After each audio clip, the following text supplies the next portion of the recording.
tête haute, nous sommes la France au milieu des peuples du monde. Vive de Gaulle! Vive de Gaulle!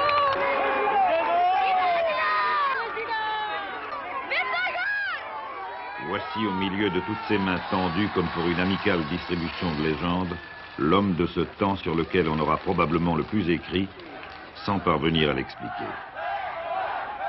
Incarnation de la résistance, il résiste aussi à l'examen. Il est entré dans l'histoire au moment où la Troisième République prenait la douloureuse décision d'en sortir. Elle avait remporté la Première Guerre mondiale. Elle allait succomber au seuil de la Seconde, fidèlement accompagnée jusqu'à sa dernière demeure par M. Albert Lebrun, réduit par la Constitution au rôle muet d'appariteur des catastrophes. La rencontre fortuite du président de la République et du colonel de Gaulle aux abords du front peut être considérée par l'historien comme une variante anecdotique du solstice de juin. L'un va croître, l'autre diminuer.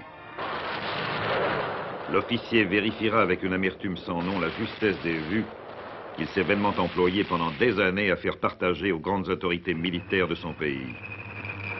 Le président n'aura bientôt plus que de nouvelles combinaisons ministérielles à opposer à la vague de fer qui va dévaster la France en ne rencontrant sur son chemin que de rares obstacles, notamment 2 fois le même. À Laon, à Abbeville, le général de brigade à titre temporaire Charles de Gaulle, à la tête des chars qu'il avait demandé très tôt et qu'on va lui donner trop tard.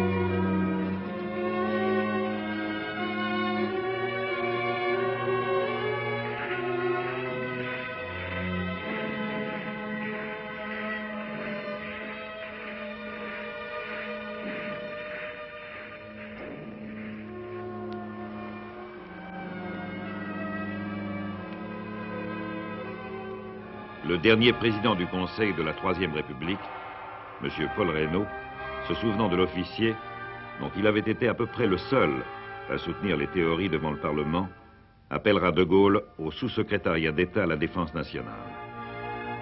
Mais il n'y a déjà plus de défense nationale.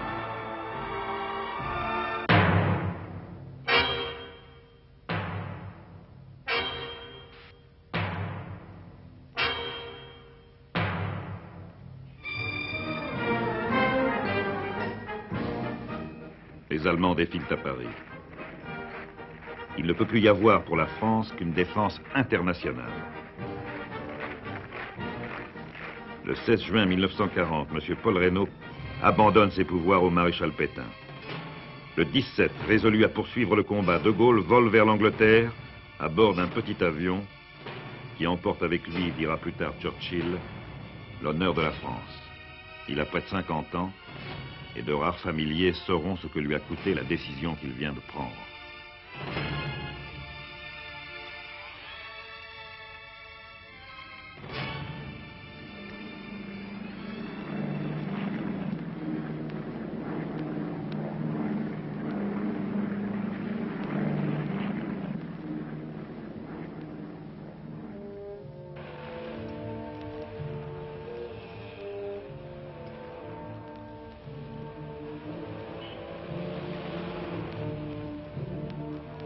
De Gaulle, c'est d'abord un phénomène radioélectrique voyageant sur ondes moyennes. Pendant des années, les Français ne connaîtront de lui que cette voix étrangement houleuse brouillée par toutes les crécelles de l'occupant. Les premiers mots qu'elle allait prononcer devaient rester indéfiniment dans toutes les mémoires. Et c'est heureux, le 18 juin 1940, les techniciens de la BBC se doutaient si peu qu'ils avaient l'honneur de diffuser un appel historique qu'ils négligèrent de l'enregistrer. Now, here is a statement in French of great importance to our French listeners by General de Gaulle, who was Under-Secretary for War in M. Paul Reynaud's cabinet. Moi, Général de Gaulle, j'entreprends ici, en Angleterre, cette tâche nationale. J'invite tous les militaires français des armées de terre, de mer et de l'air. J'invite les ingénieurs et les ouvriers français spécialistes de l'armement qui se trouvent en territoire britannique ou qui pourraient y parvenir à se réunir à moi. J'invite les chefs, les soldats, les marins, les aviateurs, les forces françaises de mer, de l'air, où qu'ils se trouvent actuellement, à se mettre en rapport avec moi. J'invite tous les Français qui veulent rester libres à m'écouter et à me suivre. Vive la France, libre, dans l'honneur et dans l'indépendance. Mais qui donc était cet inconnu dont la voix tout à coup retentissait dans l'histoire?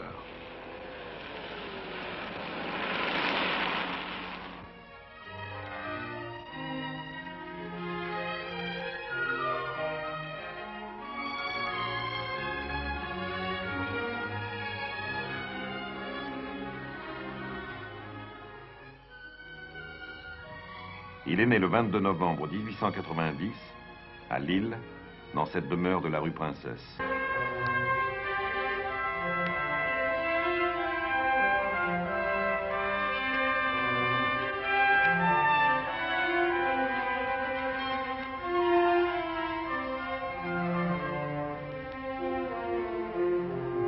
C'est le deuxième fils d'une famille de 5 enfants. 4 garçons et une fille, dont on relève la trace fort loin dans le passé. Les bons auteurs rappelant qu'il y avait un De Gaulle à la bataille d'Azincourt, dont il avait naturellement désapprouvé le dispositif. Le jeune Charles Libertson, qui lui enseigne le mouvement, et Peggy, qui lui parle de l'unité française et de ses inséparables contradictions. Les uns remarquent son intelligence, visible d'aussi loin que sa personne, les autres son caractère, peu enclin à la transaction et au compromis. Tout le monde s'apercevra de bonne heure que le jeune garçon a la vocation militaire, moins peut-être par goût des armes que par attrait pour l'état exceptionnel où, dans les grandes circonstances, l'action ne fait qu'un avec la pensée. Il a dans l'esprit, mais peut-être est-ce dans le cœur, une certaine idée de la France. Il se représente sous les traits d'une princesse de conte, à servir avec exactitude et si possible avec génie. À Saint-Cyr, où il entre en 1910, ses camarades remarquent surtout sa taille, qui offre à la brimade un intéressant supplément de surface corrigée. Mais la guerre de 14 éclate. Il sera blessé 3 fois. Sa dernière citation résume sa manière. Le capitaine de Gaulle, alors que son bataillon subissait un effroyable bombardement, a enlevé ses hommes dans un assaut furieux et un corps à corps farouche, est tombé dans la mêlée, officier hors de pair à tous égards. L'éloge est signé Pétain. Grièvement blessé, le capitaine de Gaulle est fait prisonnier. Sitôt rétabli, il s'évade. On le reprend sans difficulté, il n'a pas les moyens de passer inaperçu. Il s'évade une 2e fois avec un uniforme allemand trop court qui fait de lui un enfant de troupe géant. Les gendarmes le ramènent au camp. À la 3e tentative, il est interné au fort d'Ingolstadt, puis à Ludwigshafen, et c'est la fin. La princesse a gagné la guerre. Mais pour combien de temps? L'Allemagne passe par la République de Weimar et se donne finalement, pour ainsi dire sans le faire exprès, au génie le plus malfaisant de son répertoire lyrique. En France, la Marne est redevenue une rivière à guinguettes, la princesse reprend son papotage et son canotage, à l'abri du béton coulé le long de sa frontière de l'Est par des experts amnésiques qui arrêtent la ligne Maginot au point précis où commencent les invasions. Le colonel de Gaulle multiplie les livres, les articles, les démarches, les conférences, les mémorandums. La prochaine guerre sera une guerre de mouvement où l'arme blindée jouera un rôle décisif. La guerre a été ce qu'il avait dit qu'elle serait. Ici, non. La défaite française a été causée par la force mécanique, aérienne et terrestre de l'ennemi. Nous croyons que l'honneur des Français consiste à continuer la guerre aux côtés de leurs alliés, et nous sommes résolus à le faire. Nous espérons qu'un jour, une force mécanique supérieure nous permettra d'avoir la victoire et de délivrer la patrie.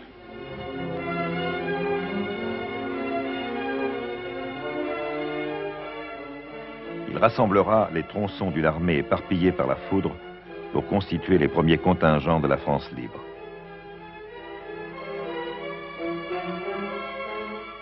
Chaque jour, des volontaires isolés atteignent l'Angleterre. Ils viennent généralement de France sur de petits bateaux dont ils ont pu s'emparer. Et par un beau jour de juin, une flottille de chalutiers amènera à De Gaulle tous les hommes valides de l'île de Sein.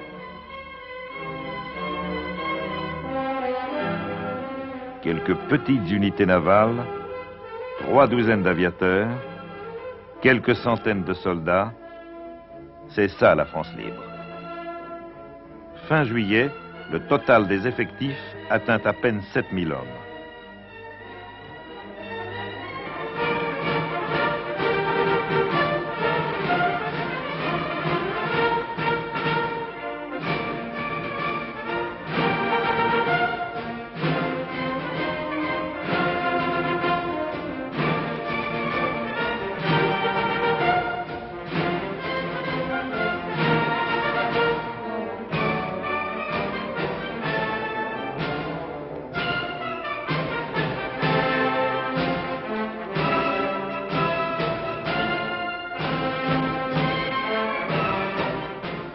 Mais qu'importe, en attendant de contribuer à la défaite de l'ennemi, cette petite armée du refus chassera l'occupant de l'âme de chaque Français.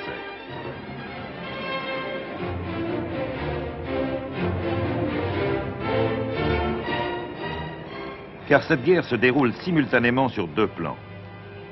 Sur le plan des opérations militaires, l'Angleterre, admirable de sang-froid et de résolution, reste pour un long moment seule à combattre.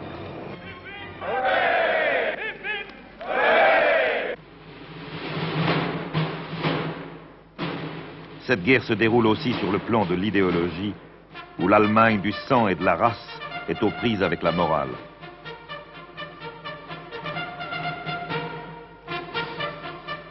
Quand on n'a plus, ou que l'on n'a pas encore les moyens d'être présent dans le premier de ces 2 combats, on peut toujours participer au second.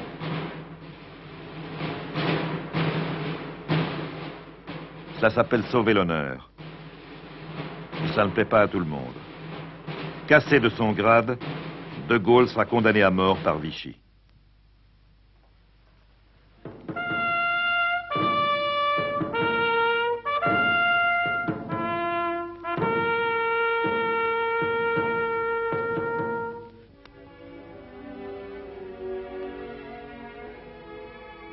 À Londres, il est à la fois ce soldat acharné à empêcher son pays de signer une capitulation morale, plus grave encore que l'autre.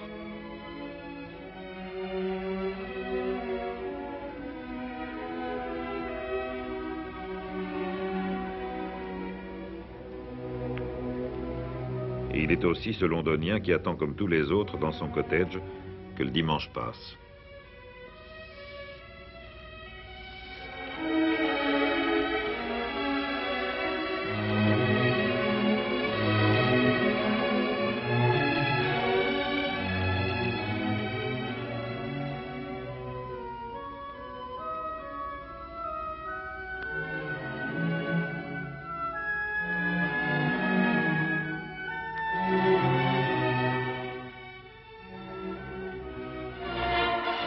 Au loin, très loin, l'appel du 18 juin a trouvé un écho qui ne cessera de s'amplifier lentement. L'Afrique répond.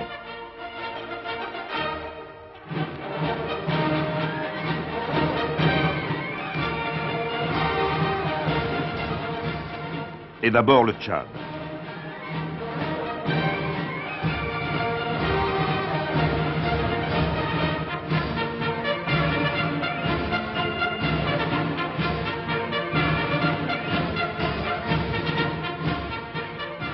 De Gaulle s'y rend avec les maigres forces dont il dispose et il rencontre un officier qui va filer comme une torpille jusqu'au flanc de l'Allemagne.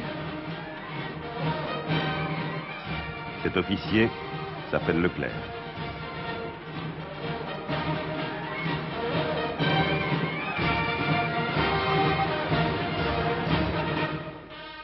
Et il est l'ami de ce gouverneur Félix Éboué, qui ne peut pas croire que la France n'est plus.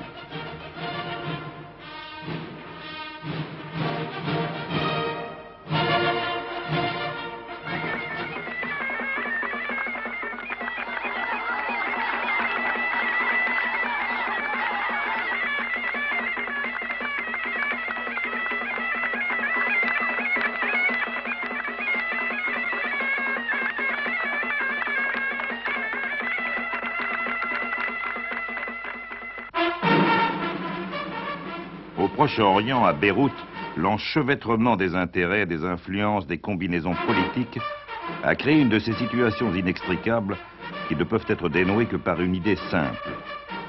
Cette idée, la voici, toujours personnifiée par De Gaulle. Elle consiste à ne pas se tromper d'ennemi. De Gaulle confiera le Levant à un général plus ancien, Georges Catroux, assez généreux et clairvoyant pour se mettre aux ordres de son cadet.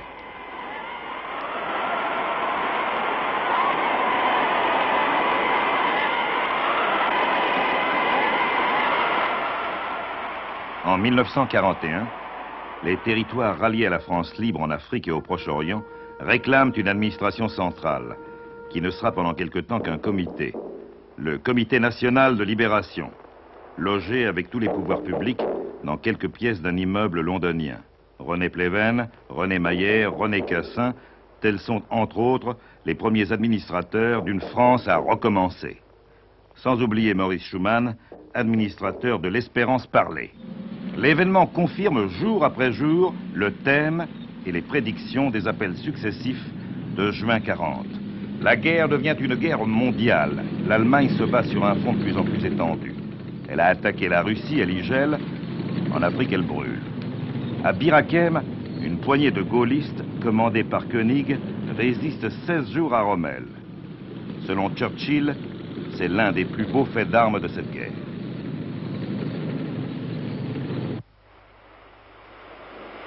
Et c'est le 7 novembre 1942.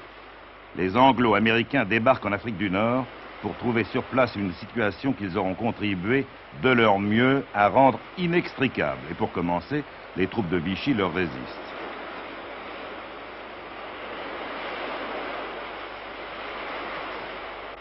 Chefs, soldats, marins, aviateurs, fonctionnaires, colons français d'Afrique du Nord, levez-vous! Aidez nos alliés. Joignez-vous à eux sans réserve. La France qui combat en adjure.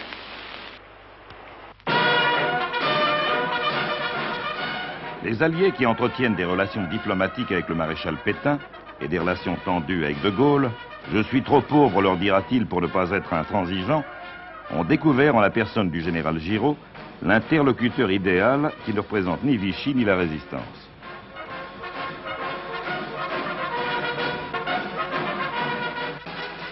L'amiral Darlan, dauphin du maréchal, prépare un renversement d'alliance personnelle, brutalement interrompu par un coup de pistolet.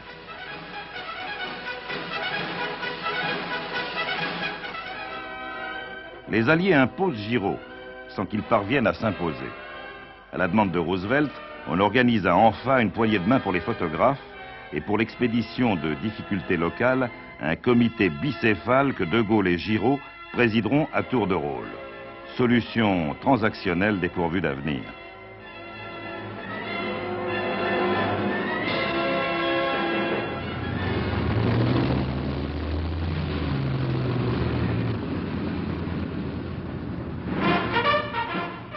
Tandis que l'on organise l'armée qui désormais prendra part dans le bon sens à toutes les grandes opérations libératrices, une assemblée consultative donne un début de parlement à la République nouvelle qui succédera au régime pénitentiaire de l'État français.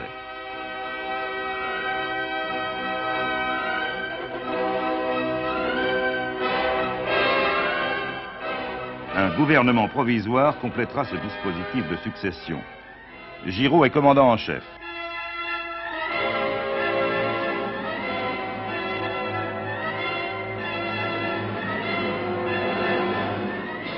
Le tandem imaginé par Roosevelt n'aura pas tardé à se dissocier. Giraud est un excellent soldat, De Gaulle est un symbole en activité. Leur conjonction au sommet n'était qu'une illusion d'optique. Quant à l'ennemi, on va le chercher là où il est, dans la neige. En Russie, le grand reflux a commencé. La plus puissante armée que le monde ait jamais vue connaît le même sort que celle de Napoléon. Les Russes ajoutent quelques étoiles aux croix de Lorraine de l'escadrille Normandie-Niemen, dont l'effectif, faute de pouvoir se renforcer, se multiplie dans le ciel qui ne gèle pas. En Italie, la France libre participe à la bataille avec des moyens plus étendus. Les chefs s'appellent Juin, Montsabert, Bétoir, Delattre de Tassigny.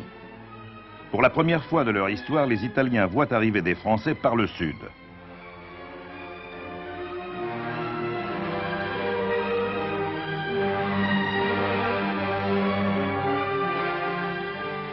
Dans ce paradis des artistes et des archéologues, les blindés sont priés d'éviter les faux mouvements. On fait la guerre dans un musée. Aux cartes d'état-major, il faut joindre un Baedeker.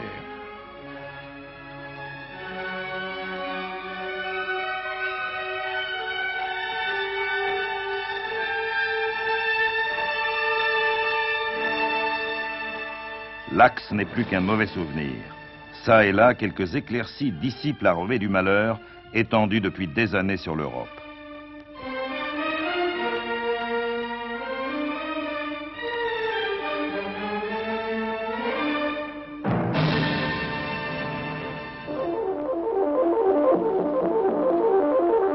Et la France? Eh bien, il y a une France souffrante et dans son purgatoire, elle écoute tous les soirs au rendez-vous de 9h15 des nouvelles de sa liberté future. Entre son peuple réduit au silence et le général que l'on dit rebelle, une connivence profonde s'est établie. Les Français savent de sources sûres, celle de la foi, celle de l'instinct, que par un important détour, leur histoire nationale passe par De Gaulle. La résistance lentement s'organise.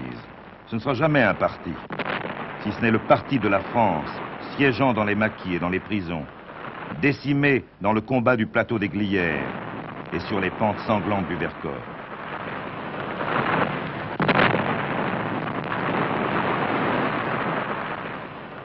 Le débarquement du 6 juin ramène De Gaulle dans le pays qu'il attendait depuis 4 ans.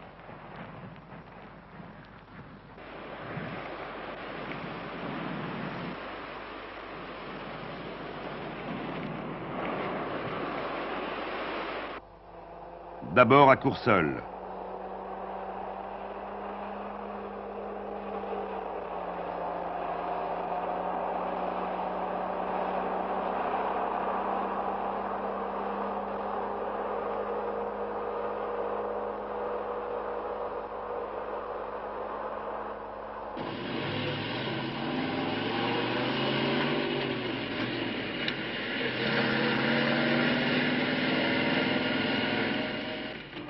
Puis à Bayeux.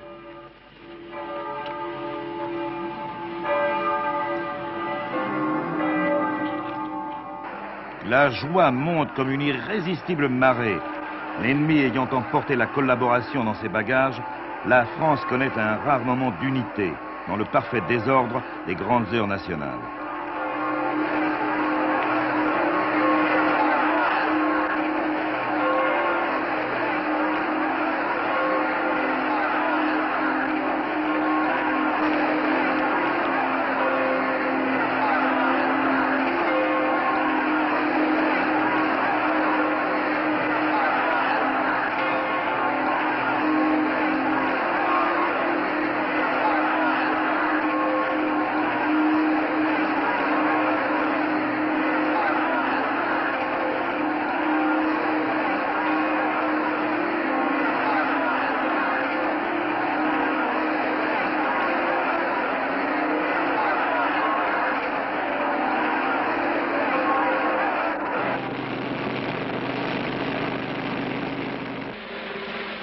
Le 6 juillet, De Gaulle va rendre visite aux géants américains.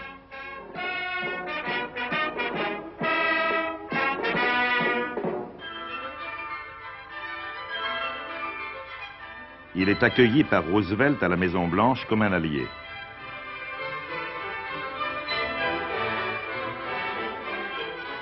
Puis comme un champion du monde libre avant le dernier combat pour le titre des mi-lourds, par le maire de New York, LaGuardia.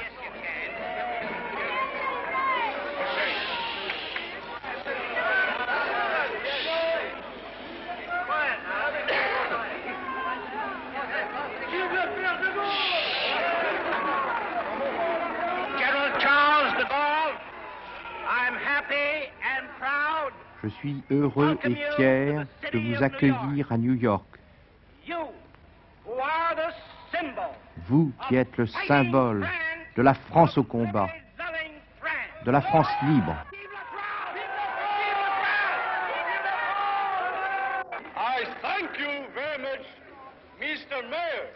Je vous remercie vivement, Monsieur le maire, et vous tous, pour l'exceptionnelle amitié de votre réception.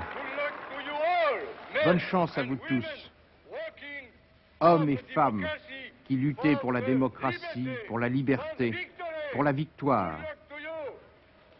Bonne chance. Vive New York. Vive le peuple américain.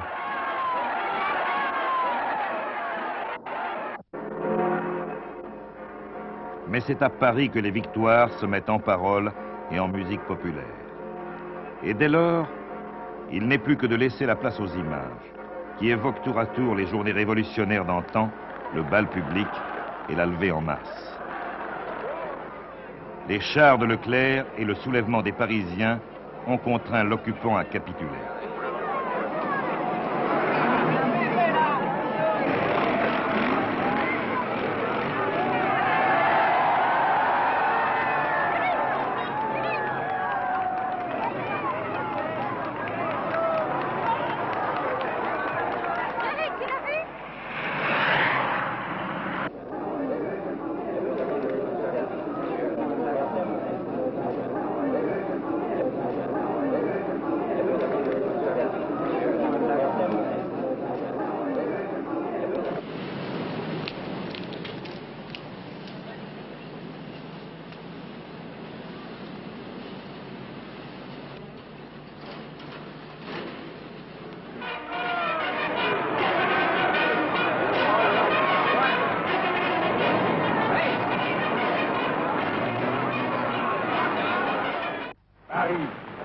Paris outragé, Paris brisé, Paris martyrisé, mais Paris libéré, libéré par lui-même, libéré par son peuple avec le concours des armées de la France, avec l'appui et le concours de la France tout entière. De l'Étoile à Notre-Dame, la légende se déploie sur la ville ressuscitée.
la guerre et permettra. Le gouvernement conduira la nation à élire par le suffrage universel de tous les hommes et de toutes les femmes des représentants dont la réunion formera l'Assemblée nationale. Bien entendu, les problèmes n'ont pas disparu avec l'ennemi. On en voit 4 du genre ardu. Une république à refaire, la 3e ayant pris congé depuis 4 ans. Une population à ravitailler, qui fête sa libération partielle encore, avec des produits de synthèse. Une subversion intérieure à éviter, l'un des partis de la résistance ayant sur les autres l'avantage de la cohésion et de l'armement. Et une guerre à finir. L'Allemagne l'a perdue, elle le sait depuis longtemps, mais Hitler n'a pas encore tout à fait perdu l'Allemagne. Il faudra lui arracher des mains, lambeau par lambeau.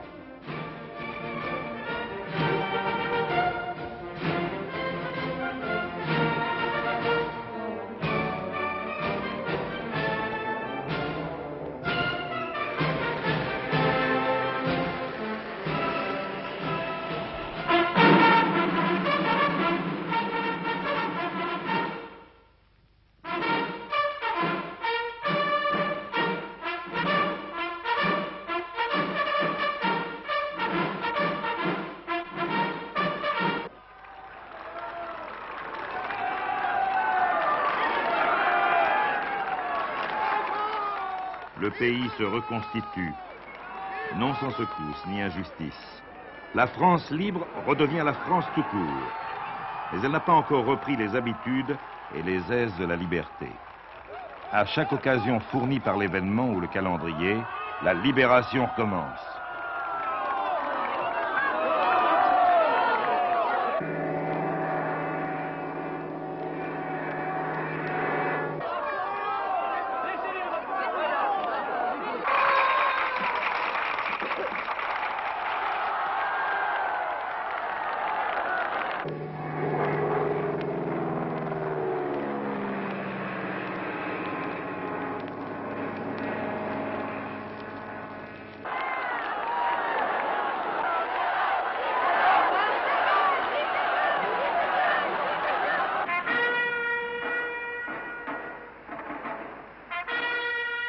Churchill recevra sa juste part du joyeux et intarissable hommage.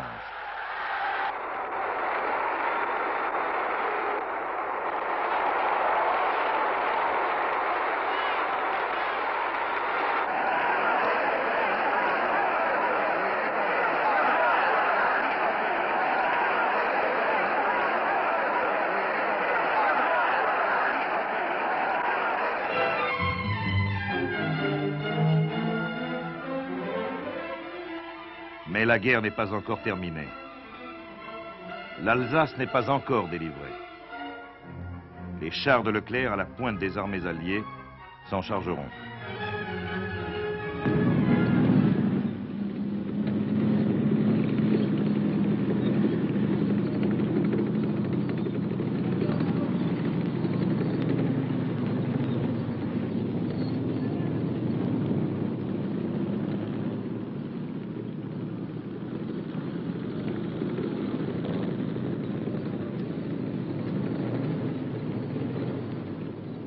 Les affiches de l'ordre nouveau se décollent toutes seules. Et les innombrables croix gammées qui rongeaient Strasbourg replient définitivement leurs pattes cassées.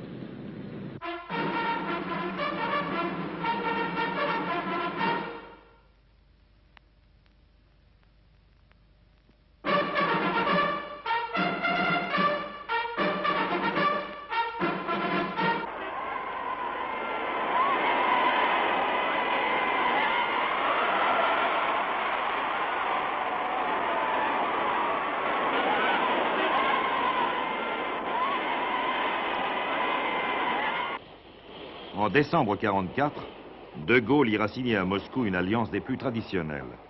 On jouera pour lui et pour son ministre des Affaires étrangères, Georges Bidault, président du Conseil national de la Résistance, l'hymne languissant et quelque peu britannique qui a remplacé l'Internationale.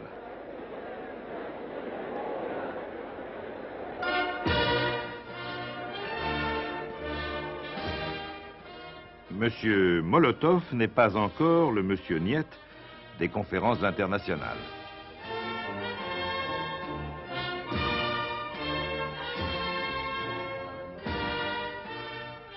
Staline se donne avec talent les apparences trompeuses du tyran débonnaire.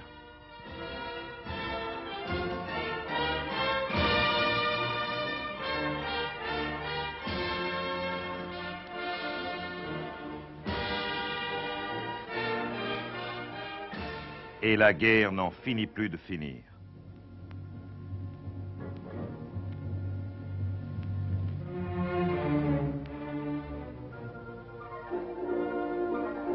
Les Français arriveront les premiers à Berchtesgaden, dans les ruines du célèbre nid d'aigle d'où sont parties les idées difformes et meurtrières qui ont jeté le monde dans la plus sanglante de toutes les guerres. Et cette fois, on peut le dire, c'est bien la fin des fins.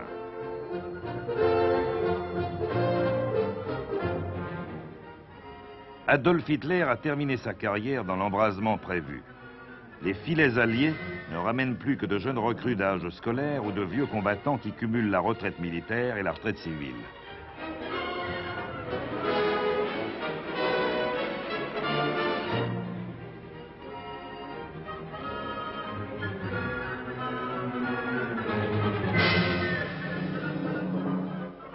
Les journaux assènent une dernière manchette au Troisième Reich, les uns célébrant la victoire alliée, les autres la défaite allemande, et quelques-uns la paix.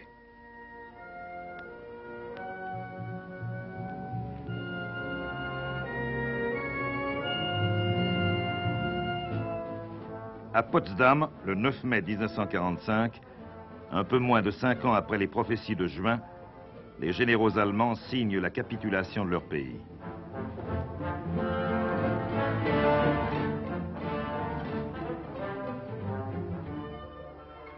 Quoi, s'écriera Kettel en apercevant de l'âtre de Tassigny.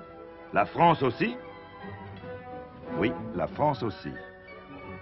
Les drapeaux français sont à leur place parmi ceux des peuples libres.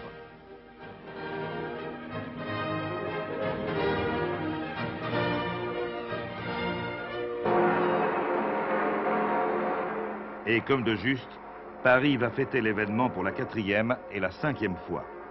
La Marseillaise de Rude n'a jamais entraîné autant de monde dans sa vague tumultueuse. Victoire, victoire, la foule ne se lasse pas d'acclamer et d'user de sa libre respiration recouvrée.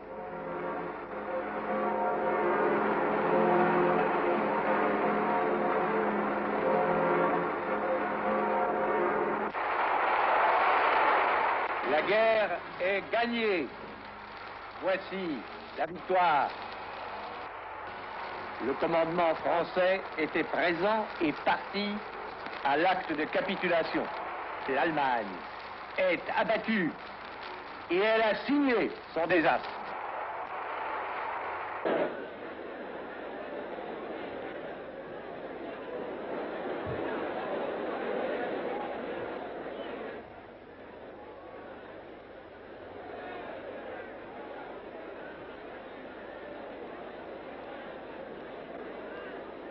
Mesdames, Messieurs, la victoire est aux dimensions de la guerre. L'Allemagne avait voulu que la lutte fût politiquement, matériellement, moralement, une lutte totale.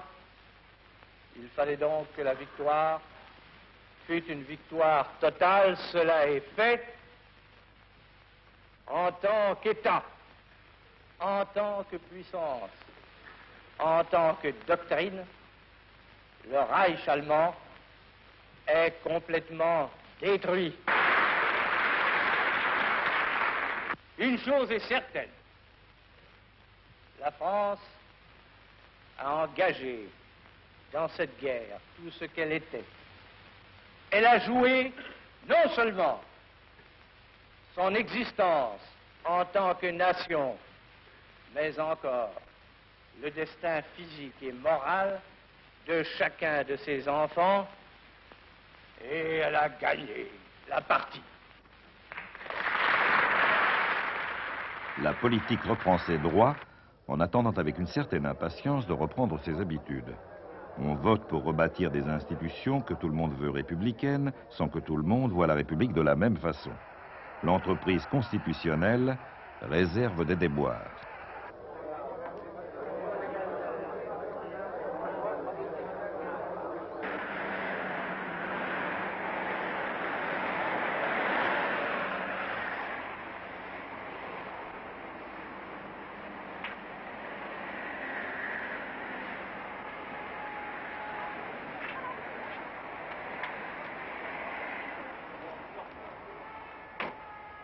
On forme des ministères avec des noms connus.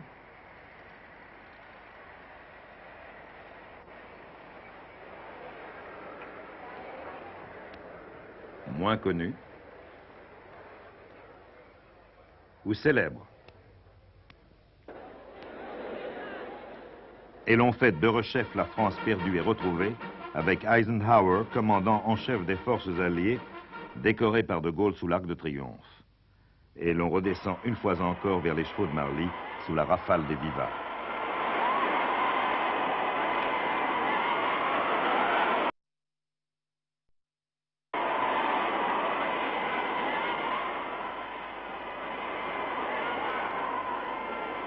Et l'on pousse jusqu'à Clermont-Ferrand, où l'enthousiasme est le même qu'ailleurs.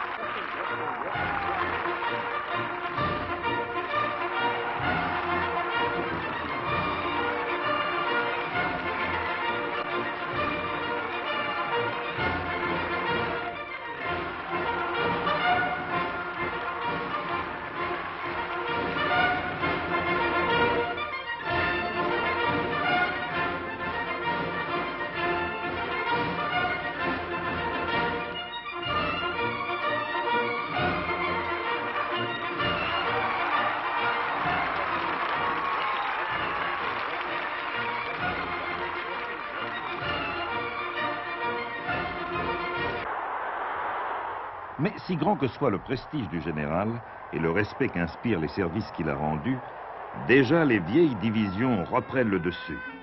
À moins que ce ne soit le dessous, et les spécialistes s'emploient efficacement à enrayer le pouvoir. Les partis qui ont repris leur jeu mystérieux ne manquent pas encore à la reconnaissance qu'ils doivent à De Gaulle. Non, au contraire, il lui élèverait volontiers une statue à condition qu'il se laisse enfermer dedans.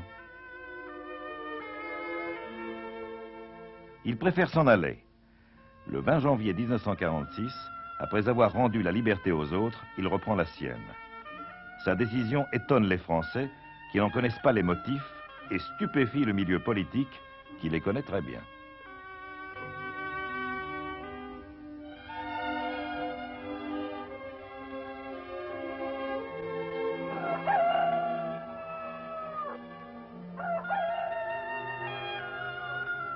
Il prendra tout de même la parole un peu plus tard à Bayeux, où il donne en vain les grandes lignes des institutions qu'il croit nécessaires à la France.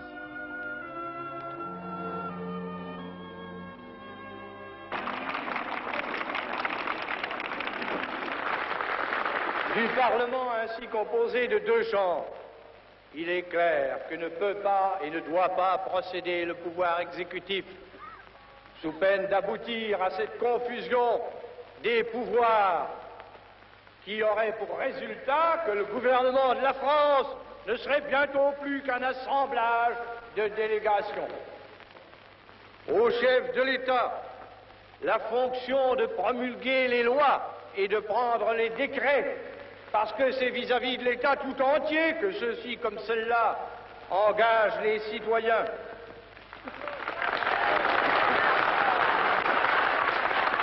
Nous avons à accomplir une rénovation profonde, malgré d'immenses difficultés. Nous avons à assurer le destin de la France, malgré tous les obstacles qui se dressent sur sa route. Mais sa voix ne parvient plus à dominer le remue-ménage des culbutes et des combinaisons. De Gaulle retourne à Colombey, où il entreprend la rédaction de ses mémoires.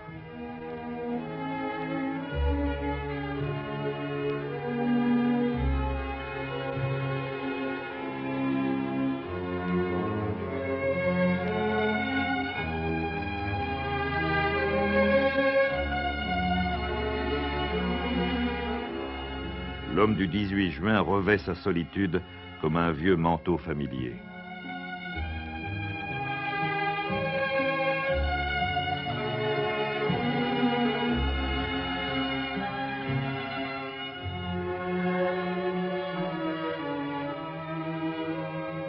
Pendant 12 ans, il goûtera comme le héros de Paul Claudel la seule récompense qu'il mérite et qui soit digne de lui, l'ingratitude.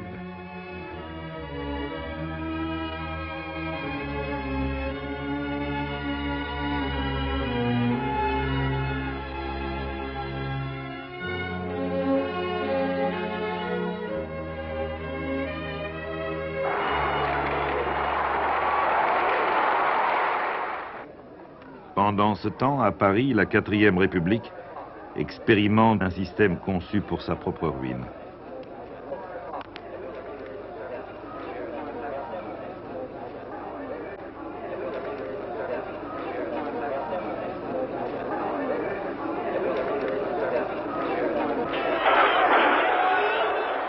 Mais l'histoire de Charles de Gaulle n'est pas finie.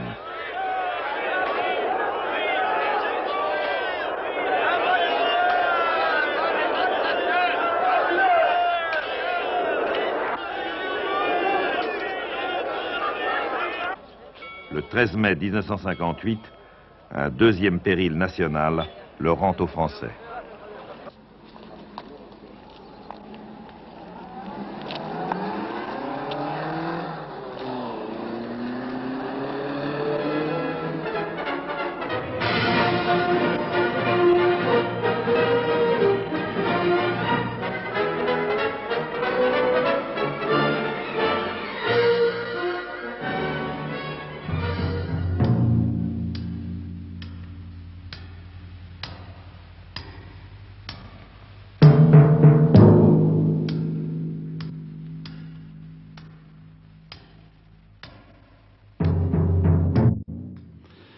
Mais avant de poursuivre, avant d'évoquer cette deuxième période gaulienne, parlons rapidement de cette traversée du désert qui a duré un peu plus de 12 ans. Le général de Gaulle, comme on vient de vous le dire, était retourné à la Boisserie, à Colombey-les-Deux-Églises. Il était seul, il écrivait ses mémoires. Seuls quelques amis lui restaient fidèles, car ils étaient convaincus que la France, un jour, aurait encore besoin de lui. Ils l'ont même convaincu, une fois persuadé, de tenter une expérience sur le plan politique. Ils ont créé le RPF, c'était l'échec. De Gaulle est retourné, plus solitaire que jamais, à Colombey-les-Deux-Églises. En France, la guerre du Vietnam était terminée, mais les complications surgissaient en Algérie. La crise algérienne devenait un véritable cancer qui rongeait la France. Les ministères se succédaient les uns derrière les autres à un rythme inquiétant et tous les chefs de gouvernement tombaient sur le même problème, le problème algérien. Il y eut alors des mouvements de foule en Algérie, à Paris. Subitement, on s'est souvenu d'une adresse qu'on avait un peu oubliée, celle de la Boisserie, à Colombey-les-Deux-Églises, et de Gaulle reçut de nombreuses visites. Ses amis, bien sûr, mais aussi des hommes politiques qui n'avaient pas toujours été ses amis. Tous, ils le suppliaient de revenir. D'accord, répondit de Gaulle, à condition que ce soit dans la légalité républicaine. Et un jour, il est monté dans sa vieille Citroën, il s'est dirigé vers Paris pour s'en expliquer devant les journalistes. C'était la conférence de presse du Palais d'Orsay qui marquait le retour de Gaulle aux affaires, comme il disait lui-même. Est-ce que j'ai jamais attenté aux libertés publiques fondamentales? Je les ai rétablies. Et ai-je une seconde attenté? Jamais. Pourquoi voulez-vous qu'à 67 ans, je commence une carrière de dictateur?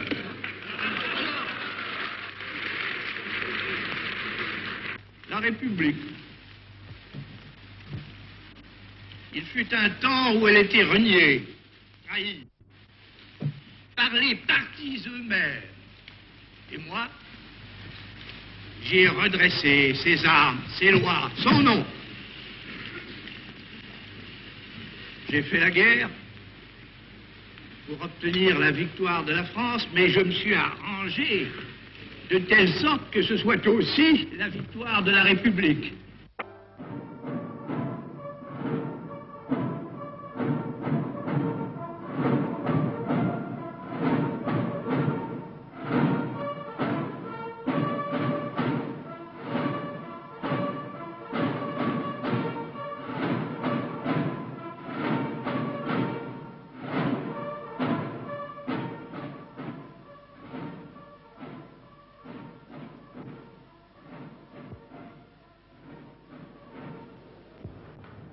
Monsieur le Président de la République, le premier des Français est désormais le premier en France. Je suis fier de lui remettre la charge de cette maison capitale et d'avoir ainsi l'occasion de lui renouveler l'hommage qu'en y entrant, j'avais tenu à lui rendre au nom de la patrie à jamais reconnaissante.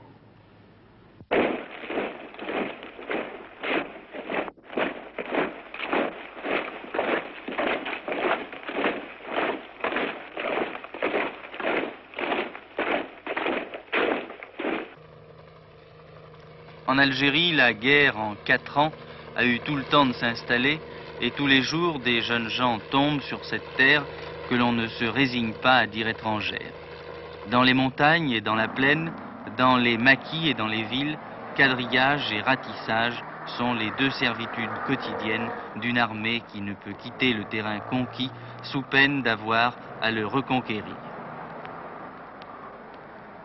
À cette armée, la faiblesse et l'indécision de la 4e République ont abandonné peu à peu, avec les pouvoirs militaires, tous les pouvoirs civils.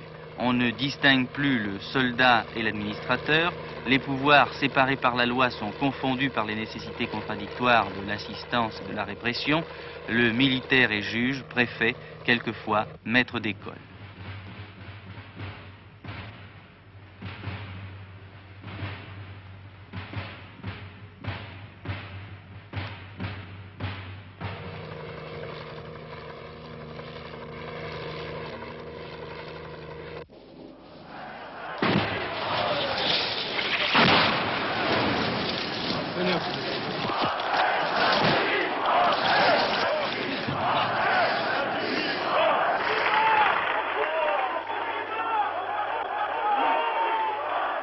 Inversement, le simple citoyen reprend du service sans qu'on le lui demande et dresse des barricades, fragiles remparts qu'il croit élever contre le pouvoir et qu'il oppose en fait à l'énorme vague d'indépendance qui d'un bout du monde à l'autre bout soulève les peuples autrefois colonisés.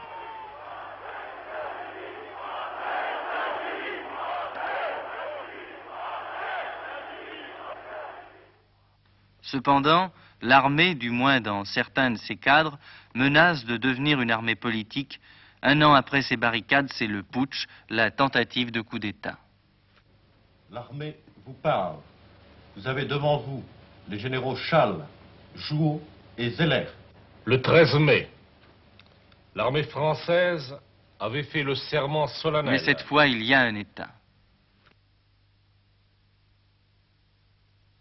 Un pouvoir insurrectionnel s'est établi en Algérie par un prononciamento militaire. Ce pouvoir a une apparence, un carteron de généraux en retraite. Il a une réalité, un groupe d'officiers partisans, ambitieux et fanatiques. Ce groupe et ce carteron possèdent un savoir-faire limité et expéditif, mais ils ne voient et ne connaissent la nation et le monde que déformés au travers de leur frénésie. Leur entreprise ne peut conduire qu'à un désastre national. Au nom de la France, j'ordonne que tous les moyens je dis tous les moyens, soient employés partout pour barrer la route à ces hommes-là en attendant de les réduire. J'interdis à tout Français, et d'abord à tout soldat, d'exécuter aucun de leurs ordres. Le pronunciamento dissipé en quelques heures, la négociation commence à travers cheminement secret, reprise et faux pas.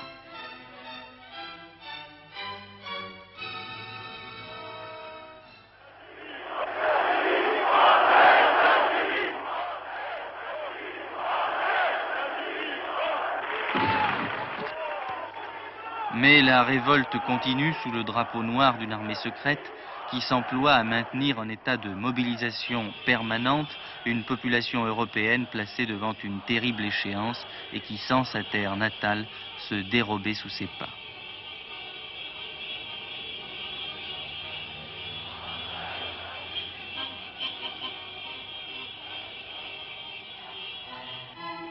La France ne peut pas ne pas prendre acte de l'irrésistible mouvement des peuples autrefois colonisés. Elle ne peut pas combattre indéfiniment ses propres principes dans les pays mêmes où elle les a enseignés. Elle ne peut pas parler de liberté et la refuser à ceux qui la lui demandent au nom de son histoire et de l'image d'elle-même qu'elle a répandue à travers le monde. Le cessez-le-feu est proclamé.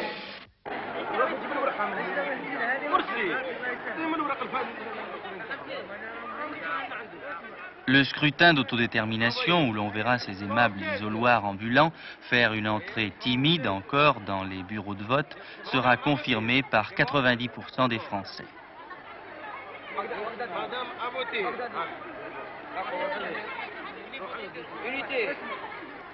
D'ailleurs, en France, les institutions nouvelles qui mettent fin au régime privilégié des partis fondent l'autorité du pouvoir sur la volonté populaire directement consultée par voie de référendum.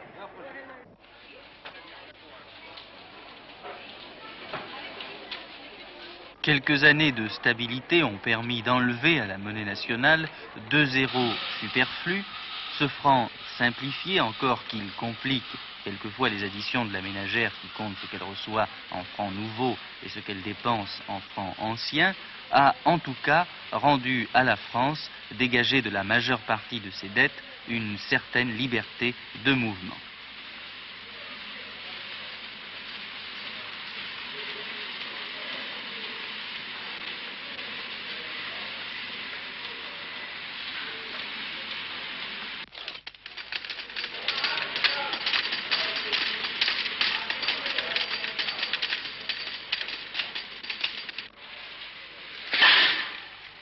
Elle en avait besoin pour faire ce qui restait à faire chez elle et au dehors, à commencer par la décolonisation. La décolonisation, un art difficile, voyez plutôt. Cette scène, que l'on ne dira pas familiale, se passe au Congo qui fut belge.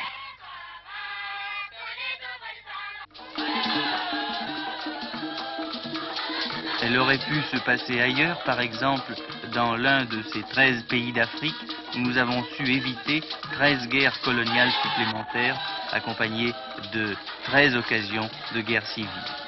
Bénéfice obtenu en mettant en pratique, à la surprise de beaucoup et à l'indignation de quelques-uns, la devise inscrite au fronton de nos monuments publics.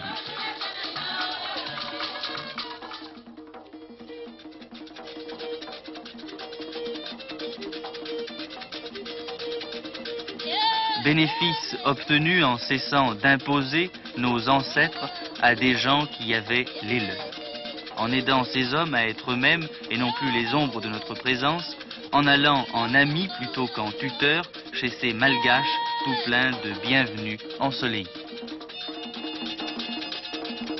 C'est au moment où la France les reconnaissait que ces peuples ont reconnu la France, celle qui parlait enfin le langage de ces livres d'histoire.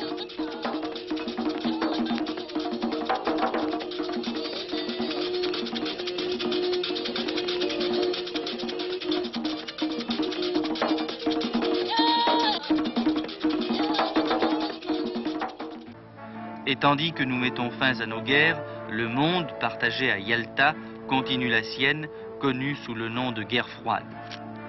La France n'est pas là, les grands vont perdre la paix avant même d'avoir tout à fait gagné la guerre. La division des peuples qui habitent l'Europe et l'Amérique du Nord est la donnée principale et le pire mal de notre époque. Deux camps se dressent face à face dans des conditions telles qu'il ne dépend que de Moscou ou de Washington qu'une grande partie de l'humanité ne soit écrasée en quelques heures. Ainsi, on s'est réunis à Paris pour mieux se séparer.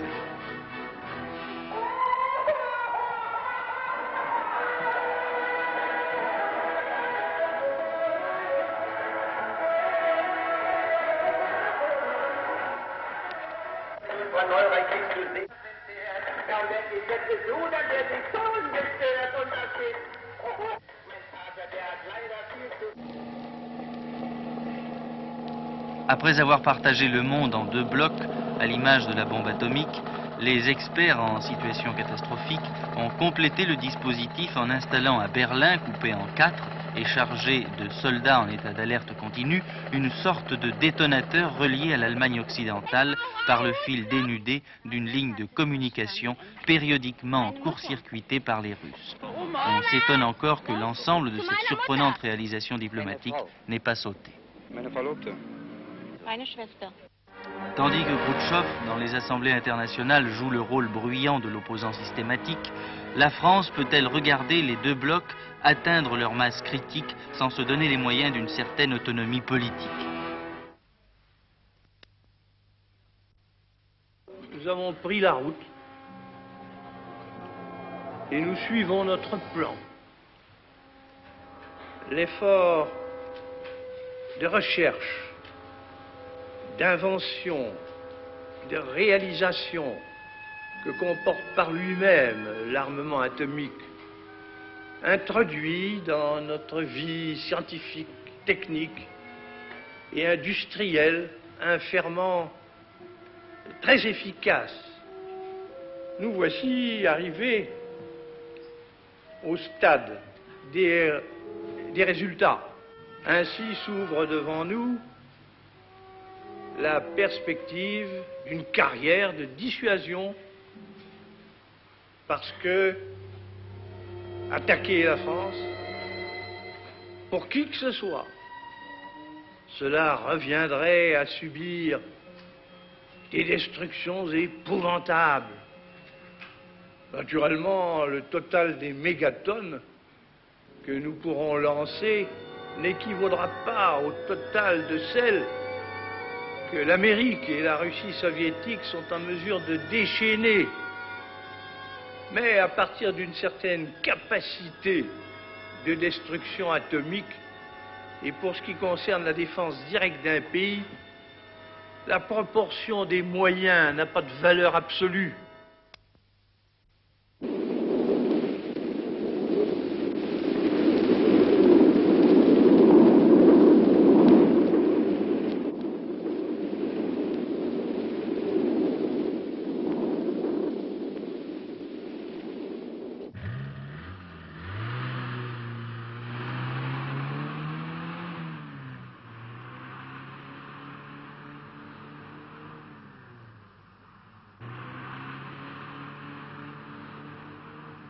Le génie des puissances incarcérées dans la matière ne s'est encore manifesté que sous la forme bien connue de cette nuée d'orage dont la fureur vitrifie des cratères de plusieurs kilomètres de tour et qui tient depuis 20 ans la planète en respect.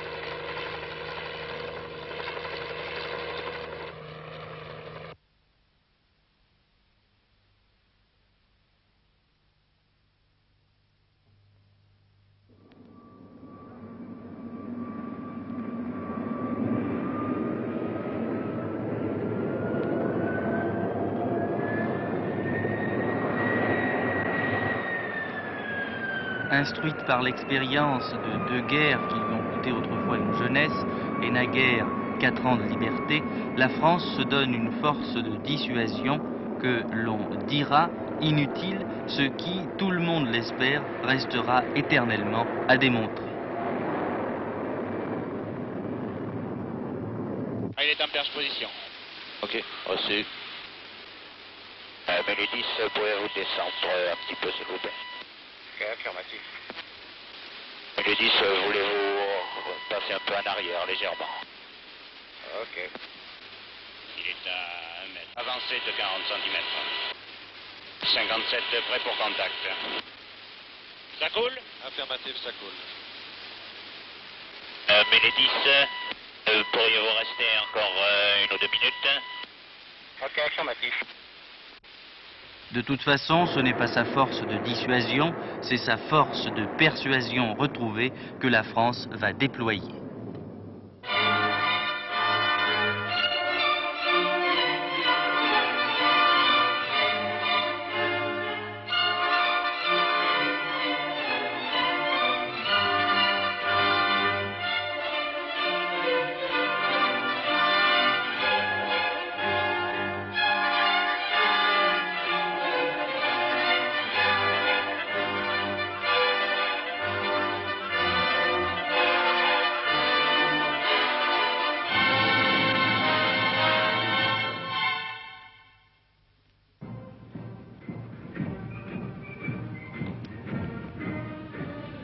En Angleterre, où jadis une voix que personne n'avait entendue a parlé un jour au nom de la France.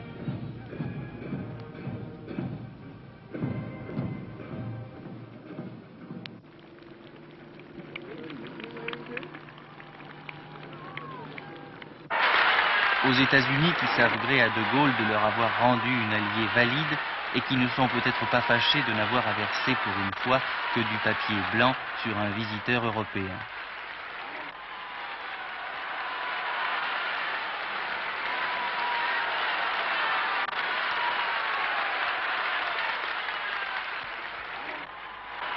En Allemagne maintenant.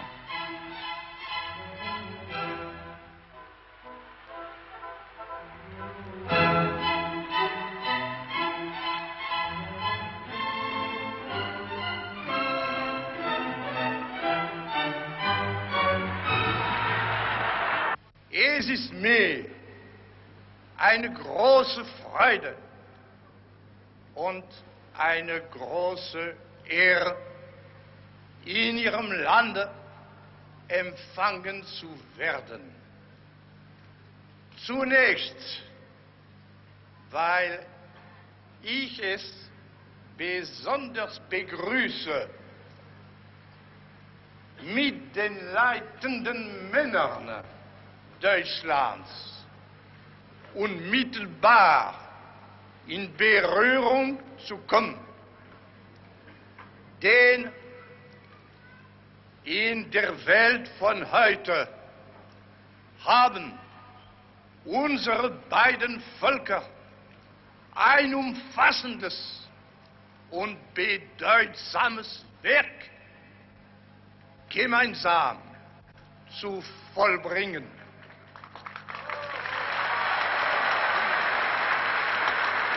Es lebe Bonn, es lebe Deutschland, es lebe die deutsch-französische Freundschaft.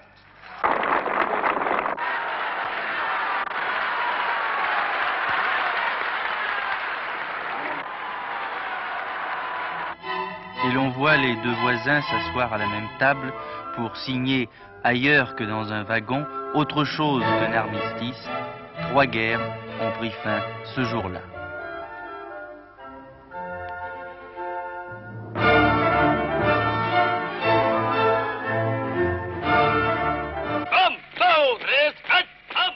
Non, la caméra ne vient pas de faire inopinément un saut en arrière dans une caserne de la Wehrmacht. C'est le globe terrestre qui a brusquement fait un demi-tour à gauche. Du côté de Cuba, dont Khrouchtchev voudrait faire une sorte de porte-avions socialiste ancré à quelques encablures de la Floride. mais le joueur d'échecs soviétique s'aperçoit qu'il a poussé son pion un peu trop loin et il le ramènera dans ses lignes. Après quelques jours de désagréables hésitations, la Terre retrouve son équilibre et la presse américaine qui compte ses amis salue en De Gaulle un allié difficile mais sûr. Dans les palais du Proche-Orient, fermés quelque temps aux Français, et rouverts depuis peu avec apparat, lustre et scintillement. Sa situation d'éternel carrefour mondial, la position aussi qu'il occupe dans cette région si importante du monde qu'est le Moyen-Orient, où vivent des peuples avec lesquels, depuis très longtemps, la France entretient des liens et des sympathies traditionnelles qu'elle souhaite multiplier. Tout cela fait en sorte que l'Iran nous apparaît comme une des conditions de l'équilibre universel et de la paix générale. Mais 2 coups de feu éclatent à Dallas.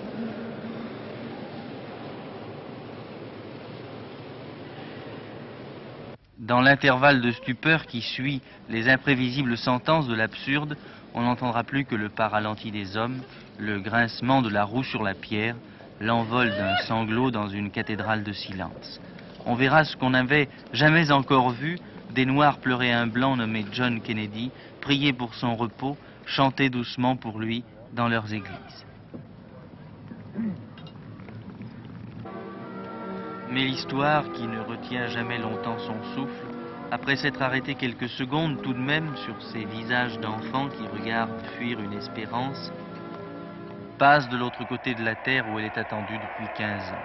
Par une évidence particulièrement populeuse, la Chine, que l'Occident semble avoir autant de mal à reconnaître qu'à ignorer. Pékin et Paris sont convenus d'échanger les ambassadeurs en nouant avec ce pays, avec cet État, des relations officielles comme maintes autres nations libres l'ont fait auparavant et comme nous l'avons fait avec d'autres pays qui subissent des régimes analogues. La France ne fait que reconnaître le monde tel qu'il est. Malheureusement, la guerre qui prend ses ordres ailleurs et ses morts sur place n'en finit plus de tourner son vieux scénario éculé dans les extérieurs piétinés du Vietnam.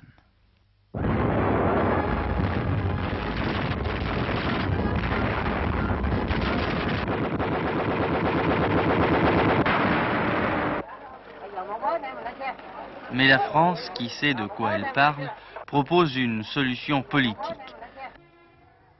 Phnom Penh. Sur le sol asiatique, le général de Gaulle condamne l'escalade entreprise par Washington au Vietnam.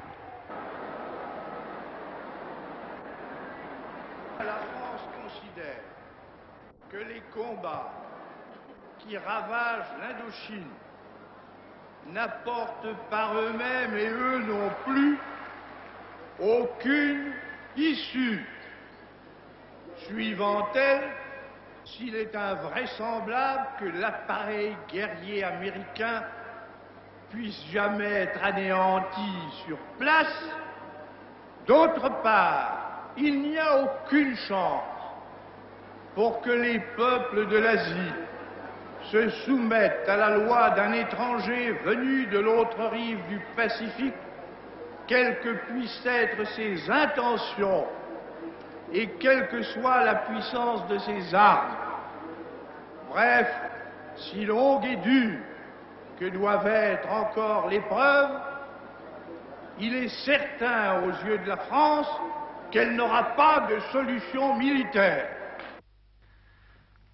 En attendant que l'on veuille bien prendre le bon sens en considération, la France poursuit l'agréable pèlerinage des amitiés retrouvées, ici, à Mexico.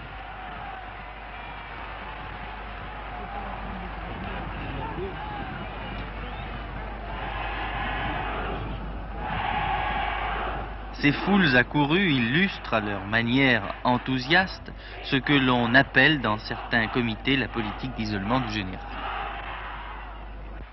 Mexicanos, el señor general Charles de Gaulle.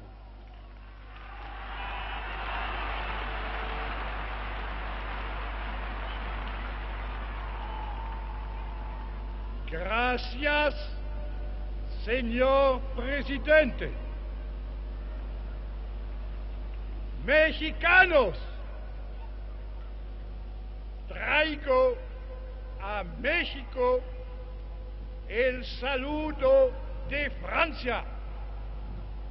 Francia saluda a México con amistad.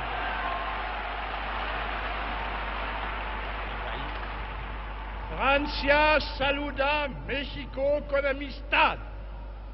Mi país, ardiente, soberano y libre, está atraído por el vuestro libre, soberano y ardiente. No existe ninguna doctrina, ningún pleito, ningún interés que nos oponan. Al contrario, muchas razones nos convidan a acercarnos.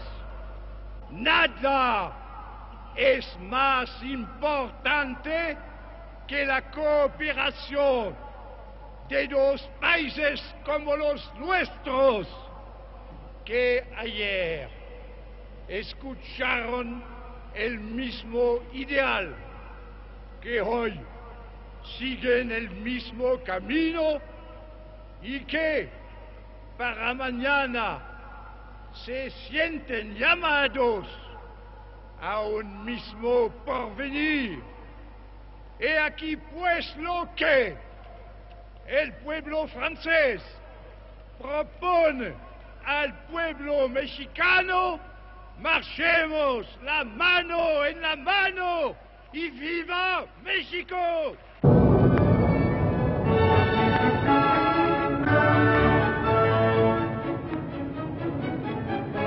Ce voyage au Mexique sera suivi quelque temps plus tard d'un immense périple en Amérique du Sud. Voici l'arrivée à Caracas.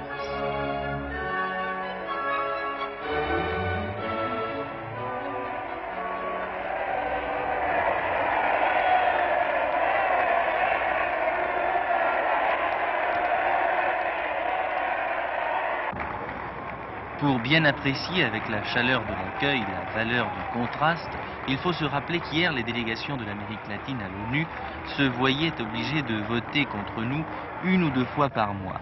Souvenir à classer, la politique française étant redevenue conforme à sa tradition. La France redevient un peu partout le prénom usuel de la liberté.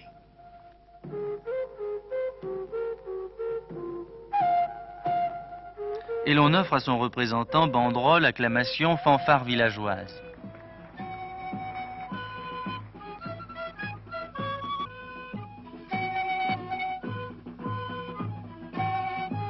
Ici, Marseillaise au pied nu.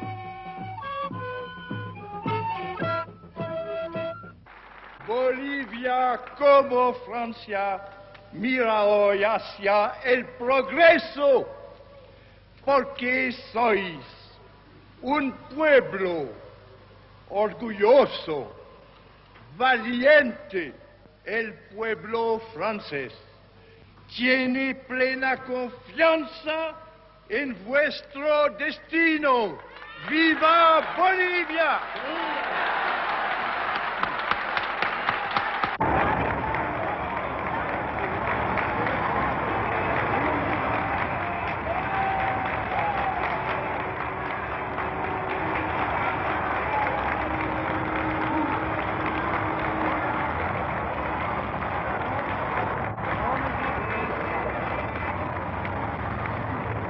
Et Marseillaise académique à Lima.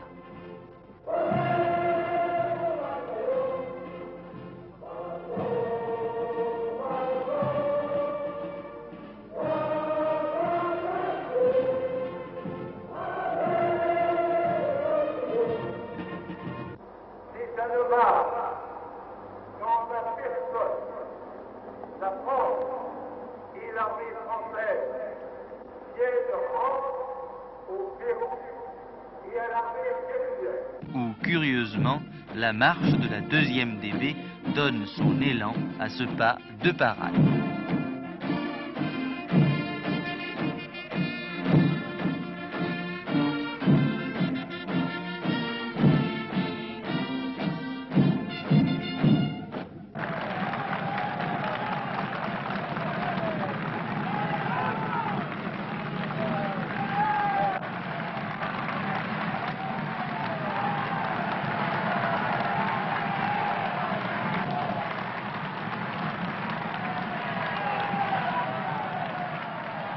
Flocon tourbillonnant des bienvenues brésiliennes, la croisière s'achève sous cette averse de petits papiers qui font à Paris de grands articles d'anciens fournisseurs de catastrophes, autrefois agréés par l'État, se demandent à quoi bon ces démonstrations, à quoi bon ce voyage, mais à quoi donc sert l'amitié.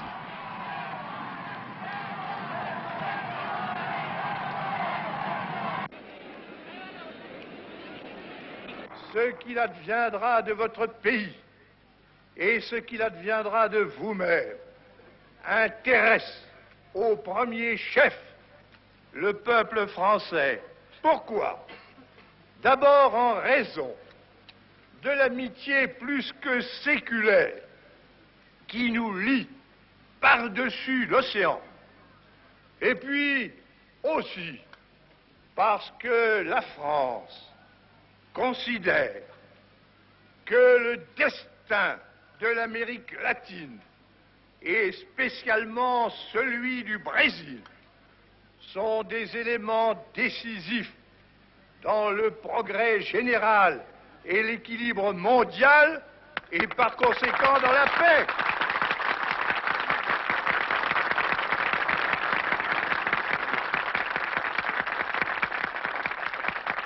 Et par conséquent dans la paix. Tout ce qui sera fait pour rendre plus étroite et plus efficace la solidarité naturelle qui existe entre nos deux pays servira donc la cause de l'humanité.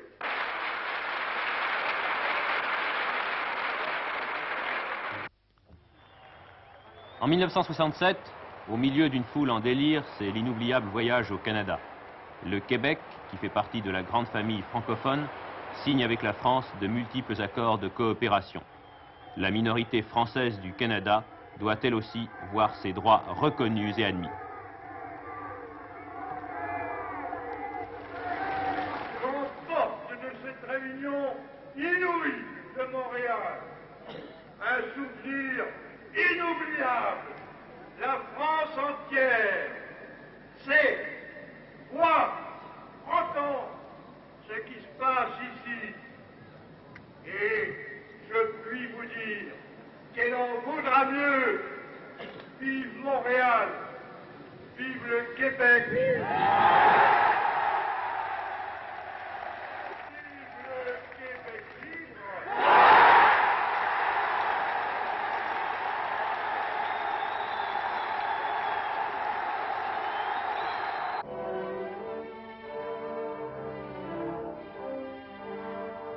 L'Europe des Six, pendant ce temps, célèbre son 10e anniversaire. En 1958, la politique européenne existait surtout dans les textes. De Gaulle va en faire une réalité. Il prend les mesures nécessaires pour assurer l'intégration de l'économie française dans la communauté européenne. Le calendrier du traité de Rome est respecté. Les discussions ont été longues et difficiles, mais l'Europe des Six existe, sur le plan économique du moins. Il reste à faire l'Europe politique, au sein de laquelle les nations doivent, selon le général de Gaulle, coopérer tout en conservant leur indépendance. Quant à l'entrée de la Grande-Bretagne dans le marché commun, à 2 reprises, le chef de l'État la rejette, non sans s'en être longuement expliqué.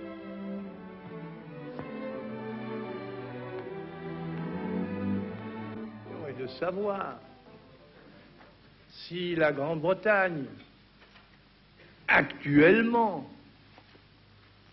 peut se placer avec le continent et comme lui à l'intérieur d'un tarif qui soit véritablement commun, de renoncer à toute préférence à l'égard du Commonwealth, de cesser de prétendre que son agriculture soit privilégiée, et encore de tenir pour caducs les engagements qu'elle a pris avec les pays qui ont fait partie, qui faisaient partie ou qui font partie de sa zone de libre-échange. Cette question-là, c'est toute la question. On ne peut pas dire qu'elle soit actuellement résolue. Est-ce qu'elle le sera un jour? Seule, évidemment, l'Angleterre peut répondre. La multiplication des rapports avec l'Europe de l'Est se traduit par de nombreux accords et contribue à la détente internationale. C'est l'occasion par excellence, non seulement de resserrer leurs rapports dans les domaines économiques, culturels et scientifiques dont dépend leur propre développement, mais encore d'échanger leurs vues et, je l'espère, de concerter leurs actions en vue d'aider à l'union et à la sécurité de notre continent, ainsi qu'à l'équilibre, au progrès et à la paix du monde tout entier.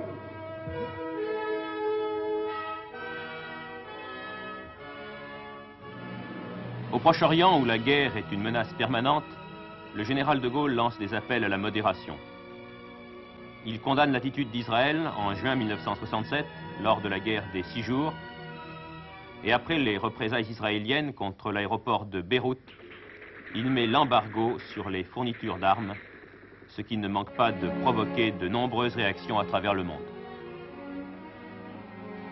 À l'affrontement, dit le général de Gaulle, doit se substituer la concertation.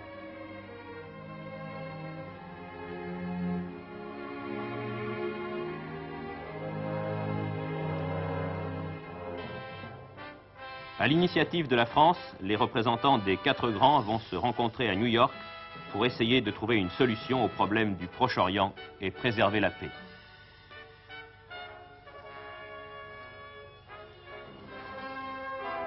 Conséquence logique de la position française au sein de l'Alliance Atlantique et des nouveaux rapports avec les pays de l'Est, la modification des relations franco-américaines.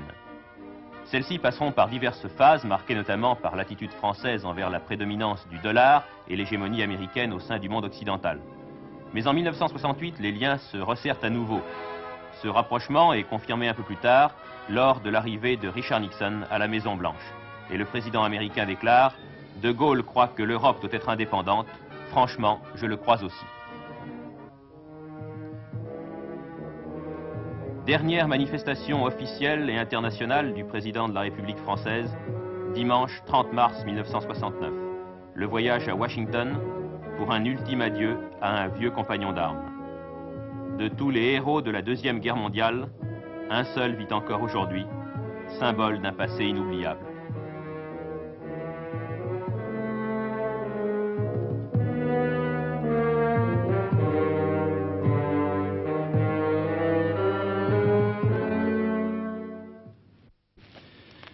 Eh bien, après vous avoir rappelé tous les grands voyages du général de Gaulle, après avoir évoqué les problèmes de politique étrangère, nous revenons en France pour les dernières années de présidence du général de Gaulle.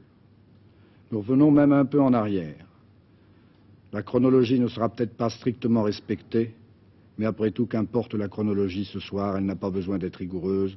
Nous n'avons pas la prétention de faire œuvre d'historien.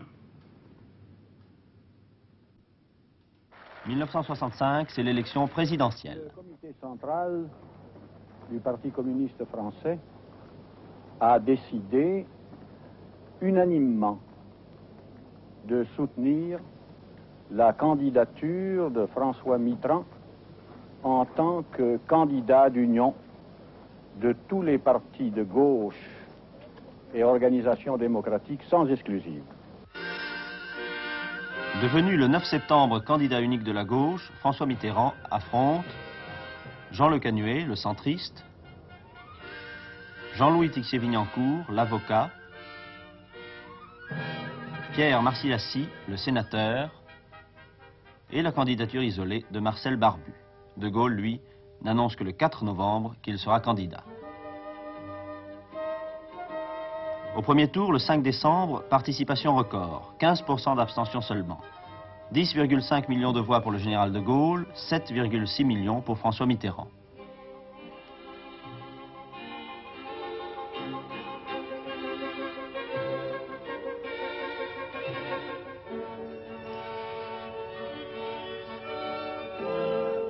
Au second tour, le résultat est net.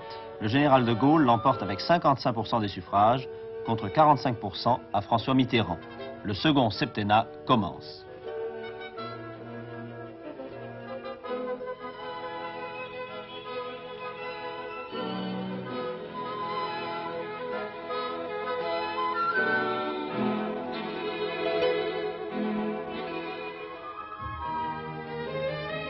En mars 1967, élection législative. Les communistes gagnent 32 sièges et la fédération 25. UNR et Républicains indépendants dépassent d'une seule voix la majorité absolue. Plusieurs ministres ont été battus.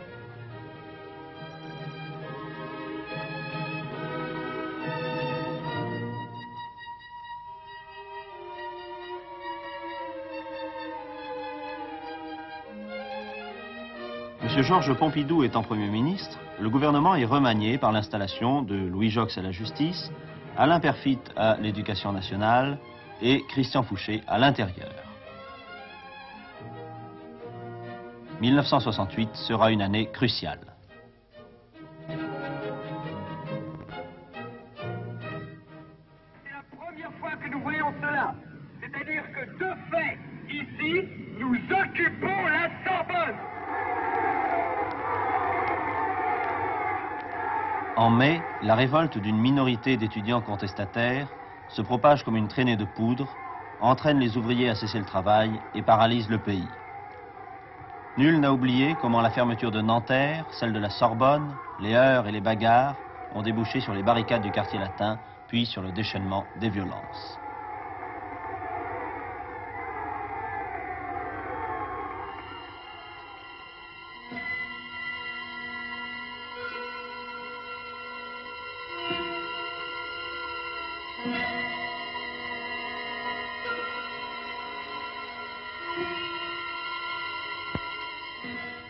C'est la grande manifestation de la gauche le 13 mai, la grève bientôt généralisée, les drapeaux rouges et noirs, l'occupation des bâtiments universitaires, de nombreux lieux de travail dans la paralysie des organes de l'État et de la vie du pays.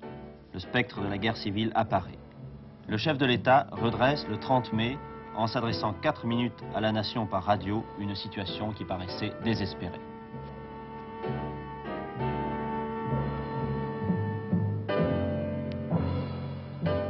Dans les circonstances présentes, je ne me retirerai pas. J'ai un mandat du peuple, je le remplirai. Je ne changerai pas le Premier ministre. Je dissous aujourd'hui l'Assemblée nationale. 1 million de personnes défilèrent sur les Champs-Élysées après l'allocution présidentielle. Mai était terminé.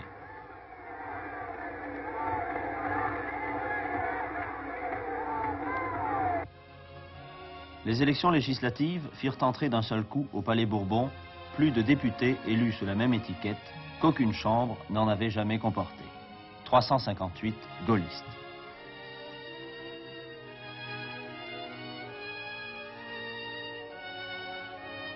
Maurice Couve de Murville remplace Georges Pompidou à l'hôtel Matignon.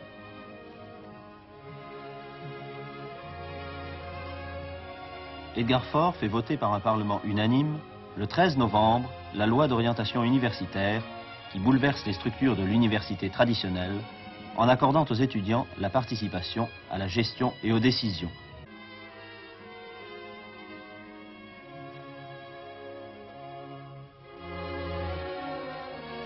Au Sénat, Gaston Monnerville est remplacé par Alain Poher.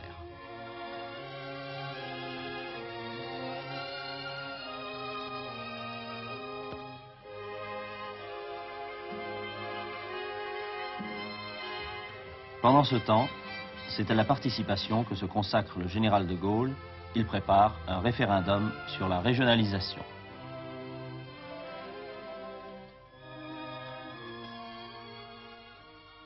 L'avènement de la région comme cadre nouveau de l'initiative, du conseil et de l'action pour tout ce qui touche localement à la vie pratique du pays. Voilà donc la grande réforme que nous devons apporter à la France pour que cette rénovation se réalise au plan de la nation comme au plan de la région. Nous devons transformer le Sénat afin qu'il associe dans la préparation des lois les mêmes sortes d'élus et les mêmes sortes de délégués avec leurs compétences et leurs responsabilités. Comme cette profonde réforme concerne l'organisation de nos pouvoirs publics dans tous les domaines, y compris celui de la Constitution, nous devons soumettre le projet au peuple. Convaincu de l'importance de ces réformes pour le développement de la France, le général de Gaulle met encore une fois son mandat en jeu dans la bataille de ce nouveau référendum.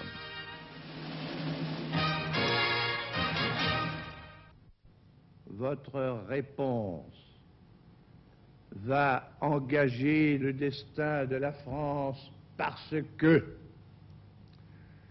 si je suis désavoué par une majorité d'entre vous, solennellement, sur ce sujet capital, et quel que puisse être le nombre, l'ardeur de l'armée de ceux qui me soutiennent et qui de toute façon détiennent l'avenir de la patrie, ma tâche actuelle de chef de l'État deviendra évidemment impossible et je cesserai aussitôt d'exercer mes fonctions. La suite, vous la connaissez.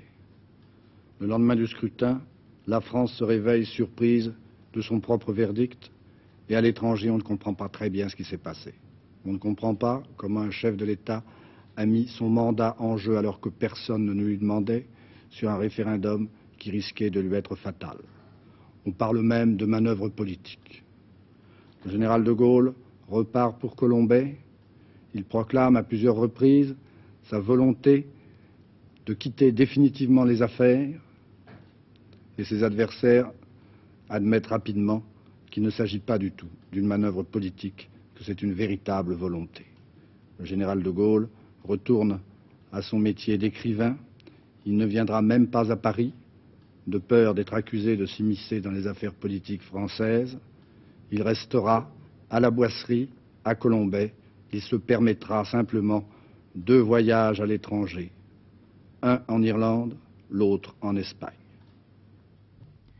À la Boisserie, le général retrouve la solitude, seule compagne, a-t-il dit, dont puisse se satisfaire un homme qui a rencontré l'histoire. Il ne reçoit que de très rares familiers, il écrit les premières pages des Mémoires d'espoir. Et à la mi-mai, alors que les Français vivent la fièvre des élections présidentielles, de Gaulle part pour l'Irlande, accompagné de sa femme et d'un aide de camp. Le voyage a été préparé dans le plus grand secret. Il ne comportera qu'une seule étape officielle, une visite au président de Valera.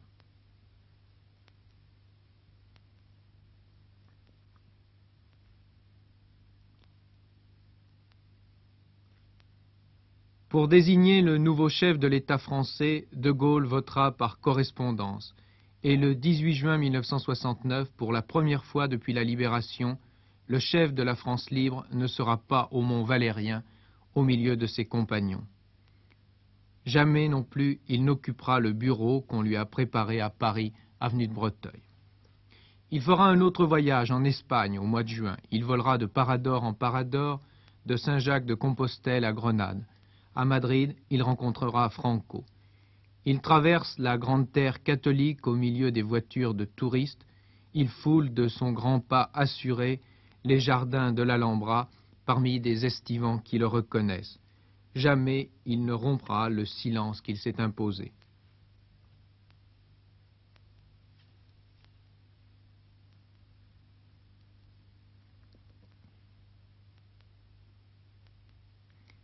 La Boisserie, disait-il, c'est chez moi, c'est ma maison.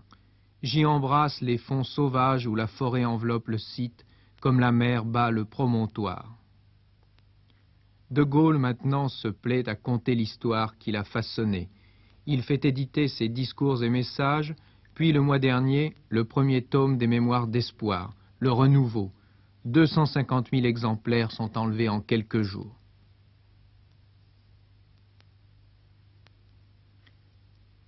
De Gaulle sortait rarement de la Boisserie, la messe le dimanche et la visite au cimetière, où reposait Anne de Gaulle, sa fille, auprès de qui il a voulu que son corps soit étendu à jamais. Certains d'entre vous ont peut-être tendance à l'oublier, mais demain, c'est le 11 novembre. C'est pourquoi nous avons choisi, pour terminer cette évocation, de diffuser un document qui, aujourd'hui, prend toute sa dimension. C'est un document inédit. Vous ne l'avez jamais vu. Il a été enregistré à l'occasion d'un autre 11 novembre, en 1962, au Albert Hall de Londres.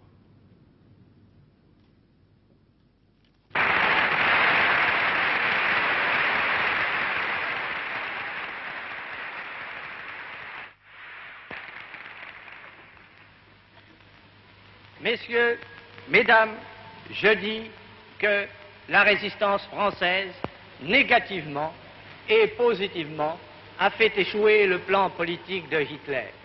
Je dis que sans la résistance française, les démocraties ne pourraient pas gagner la guerre. Mais il reste à faire en sorte que cette guerre soit gagnée par elle avec la France. Je dis la France, c'est-à-dire une seule nation, un seul territoire, un seul empire et une seule loi. Ah, certes, dans l'abîme effrayant où nous avait fait rouler le désastre et la trahison, 1000 forces centrifuges se sont exercées sur l'unité de la France. Alors, certes, l'Union nationale subissait de bien graves dangers, et cependant, c'est un fait qu'elle survit et qu'elle subsiste parmi les Français, qu'ils soient dispersés par la force ou qu'ils soient sollicités par le désespoir. C'est un fait que l'accord secret des âmes s'est réalisé, et c'est un fait que cet accord est maintenant public. La masse française est unie en réalité sur 3 impératifs que voici. Premièrement, l'ennemi est l'ennemi. Deuxièmement, le salut de la patrie n'est que dans la victoire. Troisièmement, c'est dans la France combattante que toute la France doit se rassembler. Le ciment de l'unité française, c'est le sang des Français qui n'ont pas, eux, accepté l'armistice, qui, malgré rotonde, continuent à mourir pour la France, de ceux qui n'ont pas voulu connaître, suivant le vers de Corneille, la honte de mourir sans avoir combattu. Oui, c'est le cas sacrifice total de certains pour le salut de tous qui rassemble toute la patrie. Soldats morts de Keren, Koufra, Mourzouk, Damas, Birakem, Hameimat, marins de nos navires coulés, Narval, Surcouf, Alice, Mimosa, Poulmic, Vikings, chasseurs 8, aviateurs tués dans les ciels des batailles d'Angleterre, d'Orient, d'Afrique, volontaires françaises écrasés à votre poste, équipage de nos navires marchands détruits en service commandé, combattants de Saint-Nazaire tombés le couteau à la main, fusillés de Nantes, de Paris, de Lille, de Bordeaux, de Strasbourg et d'ailleurs, c'est vous qui faites que la patrie est indivisible.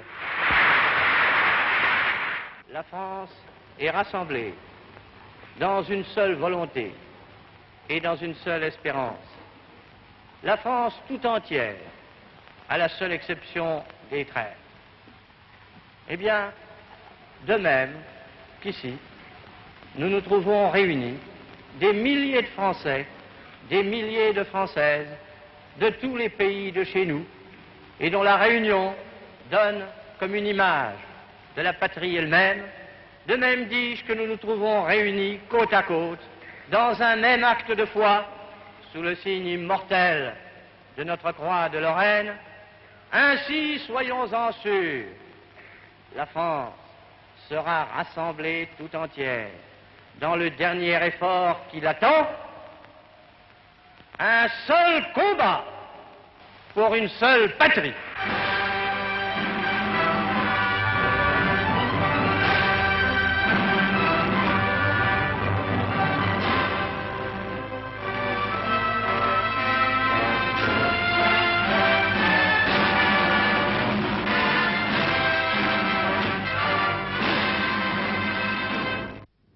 Et c'est par ce discours, enregistré, je vous le rappelle, au Albert Hall de Londres, le 11 novembre 1942, et non pas 62, comme j'ai dit tout à l'heure, par erreur, que nous terminerons cette évocation.